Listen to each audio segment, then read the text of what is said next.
ಅವ್ರು ಯಾರೋ ಕಿತ್ತಾಡಿಕೊಂಡ್ರೆ ಭಾರತೀಯರಿಗೆ ಬರೆ. ತೈಲ ಕಡಿಮೆ ಬಳಸಿ ಎಂದ ಮೋದಿ ಸರ್ಕಾರ ದಿಢೀರ್ ದರ ಏರಿಸಿದೆ. ಪೆಟ್ರೋಲ್ಗೆ ₹3.21, ಡೀಸೆಲ್ಗೆ ₹3.11 ಏರಿಕೆ ಮಾಡಿದೆ.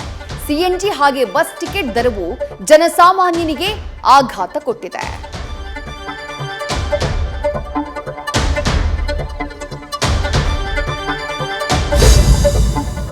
ಬೆಲೆ ಏರಿಕೆ ರಾಜಕೀಯ ವಾಗ್ಯುದ್ಧಕ್ಕೂ ರಣವೀಳ್ಯವನ್ನ ಕೊಟ್ಟಿದೆ. ಕಾಂಗ್ರೆಸ್ ನಾಯಕರು ಪ್ರತಿಭಟಿಸಿ ಕೇಂದ್ರಕ್ಕೆ ಚಾಟಿ ಬೀಸಿದ್ದಾರೆ. ಸಿಎಂ ಸಿದ್ದರಾಮಯ್ಯ ಬೆಲೆ ಏರಿಕೆ ಹಿಂಪಡೆಯೋಕೆ ಒತ್ತಾಯಿಸಿದ್ರೆ ಡಿಕೆ ಮಾತ್ರ ಮೋದಿ ವಿರುದ್ಧ ಬ್ಲಾಸ್ಟ್ ಆಗಿದ್ದಾರೆ.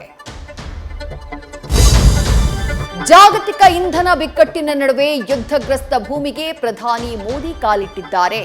ಯುಎಇಗೆ ಭೇಟಿ ನೀಡಿದ ಮೋದಿಗೆ F-16 ನಿಂದ ಎಸ್ಕಾರ್ಟ್ ಸಿಕ್ಕಿದ್ದು ದೇಶದ ಅಧ್ಯಕ್ಷರೇ ಖುದ್ದು ಆತ್ಮೀಯವಾಗಿ ಸ್ವಾಗತಿಸಿದ್ರು.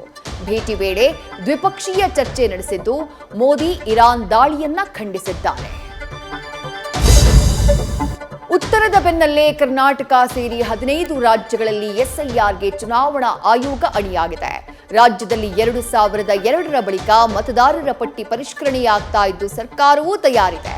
ಆದರೆ ಎಸ್ಐಆರ್ ಅನ್ನ ಗೃಹ ಸಚಿವ ಪರಂ ಮಾತ್ರ ಯಾಕೋ ಅನುಮಾನದ ಕಣ್ಣಿನಿಂದ ನೋಡಿದ್ದಾರೆ. ದಾಸನಿಗೆ ಸುಪ್ರೀಂ ಕೋರ್ಟ್ ಶಾಕ್ ಕೊಟ್ಟಿದ್ದು ಮತ್ತೊಂದು ವರ್ಷ ಜೈಲು ವಾಸ ಖಾಯಂ ಆಗಿದೆ. ಸೆಷನ್ ಕೋರ್ಟ್ನಲ್ಲಿ ವಿಚಾರಣೆ ವಿಳಂಬ ಅಂತ ಸುಪ್ರೀಂ ಮೊರೆ ಹೋದ ದರ್ಶನ್ಗೆ ಮತ್ತೆ ಕಂಬಿ ಪಕ್ಕಾ ಆಗಿದೆ. 1 ವರ್ಷದಲ್ಲಿ ವಿಚಾರಣೆ ಮುಗಿದೇ ಇದ್ರೆ ಬೇಲ್ ಅರ್ಜಿ ಮರುಪರಿಶೀಲಿಸ್ತೀವಿ ಅಂತ ಹೇಳಿ ಕೋರ್ಟ್ ಹೇಳಿದೆ.